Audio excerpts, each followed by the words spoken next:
Welcome back to Keerthi Sowmi's kitchen. இன்னைக்கு வீடியோல ஒரு ஸ்நாக்ஸ் ரெசிபி எல்லாருக்கும் ரொம்ப பிடிச்ச மசாலா பூரி தான் செய்ய போறோம். ஆல்ரெடி நம்ம சேனல்ல பானி பூரி வீடியோ போட்டிருக்கோம். அந்த வீடியோட லிங்க் டிஸ்கிரிப்ஷன்ல இருக்கு, பார்க்காதவங்க பாருங்க. அதுவும் ரொம்ப சூப்பரான டேஸ்ட்ல இருக்கும். இப்போ வாங்க அந்த டேஸ்டியான மசாலா பூரி எப்படி செய்யறதுன்னு பார்க்கலாம்.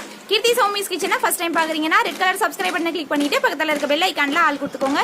என்னோட வீடியோஸ்லாம் பிடிச்சிருந்துச்சுன்னா லைக் பண்ணுங்க, கமெண்ட் பண்ணுங்க, ஃப்ரெண்ட்ஸ் அண்ட் ஃபேமிலிக்கு ஷேர் பண்ணுங்க. இப்போ வாங்க வீடியோக்குள்ள போலாம். ஃபஸ்ட்டு மசாலா பூரி செய்யறதுக்கு பூரி பொரிச்சிக்கலாம். இந்த மாதிரி ரெடிமேட் பூரி எல்லா சூப்பர் மார்க்கெட்லேயும் கிடைக்கும், கிடைச்சா வாங்கிக்கோங்க.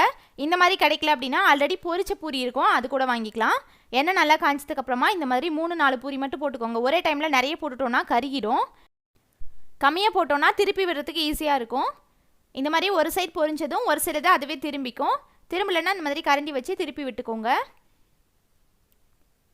இந்த மாதிரி நல்லா உப்பி வந்துடும். இந்த சைஸ்க்கு வந்ததுக்கப்புறமா எடுத்துக்கலாம், கருக விட்டுறக்கூடாது. இதே மாதிரி எல்லா பூரியும் போட்டு பொரிச்சு எடுத்துக்கலாம்.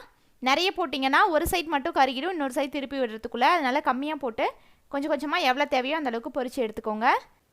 நெக்ஸ்ட்டு மசாலா பூரியோட குழம்பு ரெடி பண்ணிக்கலாம். ஸ்டவ் ஆன் பண்ணி குக்கரில் 2 மீடியம் சைஸ் உருளைக்கிழங்கு வச்சுருக்கேன். இது கூட ஒரு 100 கிராம் அளவுக்கு பட்டாணி, காஞ்ச பட்டாணி தான், ஒரு 8 மணி நேரம் தண்ணியில் ஊற வச்சு அதை சேர்த்துருக்கேன். இது கூட கொஞ்சமாக உப்பு சேர்த்துட்டு இந்த உருளைக்கிழங்கு மூழ்கிற அளவுக்கு தண்ணி சேர்த்து குக்கர் லிட் க்ளோஸ் பண்ணி விசில் போட்டுடலாம். 3 விசில் மீடியம் ஃப்ளேமில் வச்சு எடுத்துக்கிறேன். நல்லா சாஃப்டாக வெந்துடும். இப்போ ஸ்டவ் ஆன் பண்ணி வானல் வச்சுருக்கேன். இதில் 2 டீஸ்பூன் எண்ணெய் விட்டுக்கிறேன். இதில் ஒரு துண்டு பட்டை, 2 கிராம்பு, ஒரு ஏலக்காய், இது கூட கொஞ்சமாக ஒரு 1/4 டீஸ்பூன் சோம்பு, 1/4 டீஸ்பூன் சீரகம் சேர்த்துக்கலாம். இப்போது இதெல்லாம் ஒரு 30 செகண்ட் வாசனை வர மாதிரி வறுத்துக்கலாம். நான் இன்றைக்கி காஞ்ச பட்டாணி வேக வச்சு எடுத்து சேர்த்துருக்கேன். நீங்கள் ஃப்ரெஷ்ஷான பட்டாணி கிடைச்சாலும் அது சேர்த்துக்கோங்க.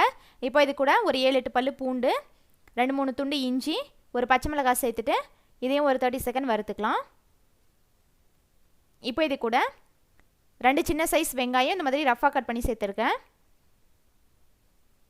இதெல்லாம் வதக்கிட்டு அரைக்க தான் போகிறோம், அதனால் இந்த மாதிரி கொஞ்சம் ரஃபாகவே கட் பண்ணிக்கலாம். ரொம்ப பொடியாலாம் கட் பண்ண தேவையில்ல. வெங்காயம் லைட்டாக டிரான்ஸ்பரண்ட் ஆகட்டும். இப்போ இதில் தக்காளி சேர்த்துக்கிறேன். 2 சின்ன சைஸ் தக்காளி, இதையும் இந்த மாதிரி ஸ்லைஸாக கட் பண்ணி சேர்த்துக்கிறேன். தக்காளி ஒரு 5 நிமிஷம் வதக்கிக்கலாம். லைட்டாக மசியணும். இந்த அளவுக்கு தக்காளி மசிஞ்சதுக்கப்புறமா தக்காளி இந்த மாதிரி மசிகிற மாதிரி வதக்கிக்கோங்க. அப்போ தான் நம்மளுக்கு அரைச்சி மறுபடியும் சேர்க்கும் போது அந்த கிரேவியில் பச்சை ஸ்மெல் இல்லாமல் இருக்கும். இப்போ இதில் ஒரு 1/4 டீஸ்பூன் மஞ்சள் தூள் சேர்த்துட்டு இதையும் லைட்டாக மிக்ஸ் பண்ணி விட்டுக்கிறேன். லாஸ்ட்டாக இதில் அரை கைப்பிடி அளவுக்கு கொத்தமல்லி தழை, ஒரு கைப்பிடி அளவுக்கு புதினா சேர்த்துட்டு கொத்தமல்லி புதினால நல்லா சுருண்டு வதங்கட்டும். இந்த கிரேவிக்கு இந்த கொத்தமல்லி புதினா கண்டிப்பாக சேர்க்கணும், அப்போ தான் அந்த டேஸ்ட் நல்லாயிருக்கும். இந்த மாதிரி சுருங்கி வதங்கினதுக்கு அப்புறமா இதை எடுத்து வச்சிடலாம். இது நல்லா ஆறட்டும். ஆறினதுக்கப்புறமா மிக்ஸி ஜாரில் போட்டு அரைச்சிக்கலாம். இப்போ ஸ்டவ் ஆன் பண்ணி வானல் வச்சுருக்கேன். இதில் ஒரு டீஸ்பூன் எண்ணெய் விட்டுக்கிறேன். இதில் 1/2 டீஸ்பூன் மிளகாய் பொடி, 1/2 டீஸ்பூன் கொத்தமல்லி தூள், 1/2 டீஸ்பூன் கரம் மசாலா சேர்த்துட்டு எண்ணெயில் லைட்டாக மிக்ஸ் பண்ணி விட்டுக்கலாம். மசாலா கரிஞ்சிடக்கூடாது.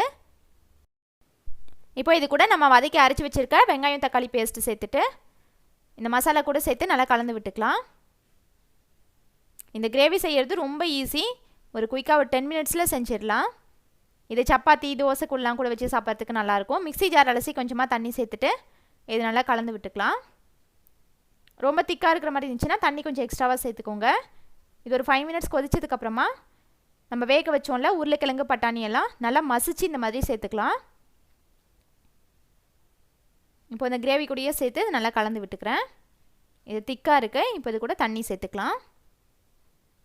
உங்களுக்கு எந்த அளவுக்கு குழம்பு கன்சிஸ்டன்சி வேணுமோ அந்தளவுக்கு தண்ணி சேர்த்துட்டு இதை கொதிக்க வச்சுக்கலாம். கடையில் கொடுக்குற மாதிரியே அதே டேஸ்ட்டில் இருக்கும். ரொம்ப சூப்பராக இருக்கும் இந்த கிரேவி. பாருங்கள், இந்த அளவுக்கு ஒரு 5 நிமிஷம் கொதிச்சதுக்கப்புறமா லாஸ்ட் அதில் உப்பு எவ்வளோ தேவையோ அந்த அளவுக்கு செக் பண்ணி சேர்த்துக்கலாம். அவ்வளோதான், நம்மளோட மசாலா பூரி குழம்பு சூப்பராக ரெடி ஆயிடுச்சு. இது சப்பாத்தி கொள்ளலாம் கூட வச்சு சாப்பிட்லாம், ரொம்ப நல்லாயிருக்கும். இப்போது பிளேட்டிங் பண்ணிக்கலாம். பிளேட்டில் நம்ம பொரிச்சு வச்சுருக்க பூரியை இந்த மாதிரி உடச்சி விட்டுக்கலாம். எவ்வளோ தேவையோ அந்த அளவுக்கு உடச்சி விட்டுக்கோங்க. நான் ஒரு 10 பூரி உடச்சி விட்டுட்டு இப்போ இது மேலே வேக வச்ச பட்டாணி நான் மசிக்கிறதுக்கு முன்னாடி கொஞ்சமாக எடுத்து வச்சுருந்தேன், அந்த பட்டாணியை சேர்த்துட்டு இதுக்கு மேலே கொஞ்சமாக பொரி சேர்த்துக்கலாம். இப்போது இது மேலே நம்ம ரெடி பண்ணி வச்சுருக்க குழம்பு, மசாலா குழம்பு சேர்த்துக்கலாம். இந்த குழம்போட டேஸ்ட்டு வாசனையே ரொம்ப சூப்பராக இருக்கும். எவ்வளோ தேவையோ அந்த அளவுக்கு சேர்த்துட்டு இதுக்கு மேலே கொஞ்சமாக பொரி சேர்த்துட்டு மேலே துருவின கேரட் சேர்த்துக்கிறேன். கொஞ்சமாக பொடியாக நறுக்கின வெங்காயம் சேர்த்துக்கலாம். இதுக்கு மேலே கொஞ்சமாக சேவு மிச்சர் சேர்த்துக்கிறேன். நீங்கள் இதுக்கு பதிலாக உருண்டை மிச்சர் இருக்கும்ல அது இருந்தாலும் சேர்த்துக்கலாம். லாஸ்ட்டாக இதில் கொஞ்சமாக கட் பண்ண கொத்தமல்லி தழை சேர்த்துட்டு இதுக்கு மேலே கொஞ்சமாக பட்டாணி சேர்த்துக்கிறேன். குழம்பு தேவைன்னா கொஞ்சமாக வச்சுக்கலாம். அவ்வளோதான் நம்மளோட டேஸ்டியான மசாலா பூரி நம்ம வீட்டிலேயே ரொம்ப ஈஸியாக செஞ்சிட்டோம். ரொம்ப சூப்பராக இருக்கும் டேஸ்ட்டு. கண்டிப்பாக நீங்களும் ட்ரை பண்ணிவிட்டு ஃபீட்பேக் கமெண்ட்ஸில் சொல்லுங்கள். இந்த வீடியோ பிடிச்சிருந்துச்சுன்னா லைக் பண்ணுங்கள், ஷேர் பண்ணுங்கள். கீர்த்தி சௌமிஸ் கிச்சனை சப்ஸ்கிரைப் பண்ணுங்கள். தேங்க்ஸ் ஃபார் வாட்சிங்.